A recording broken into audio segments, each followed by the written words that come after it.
kula dewa katon ngadeg trinenggalanira mangeling ana risang waning pinto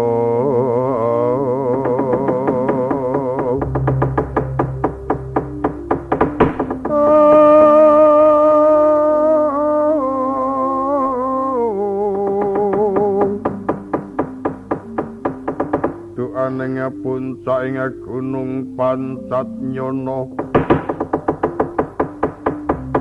mula trisang kangsa kang gumulung mangamuk punggung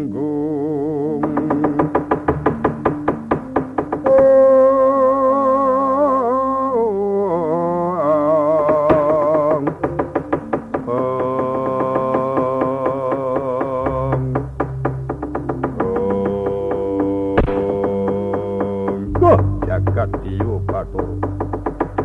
gelak-gelaing bumi panuksaing jia-jalanak setan alasan iblis ora patut wong kaangkik wong sabrang ing atase penemune pendhita kok kaya mengkono kuwi terang yen kuwi dudu pendhita penjajah nekani ora ana tukane ilmu kok nyekel pemerintahan ora ana tukane ilmu kok nganggo nyawane wong ora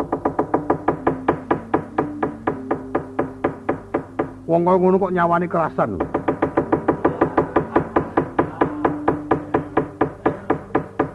Dadi ora ana paedahe lemu kerebat-kerebut nganggo jaket pendhita ki ora ana.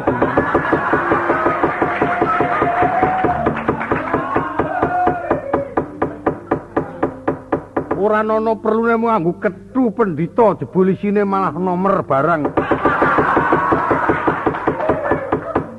Penyakit ora patut yen kaya mengkene penemune para kadang-kadang kura kang gampang kena pengaruh setan aku ora perlu ngembali Prajawistina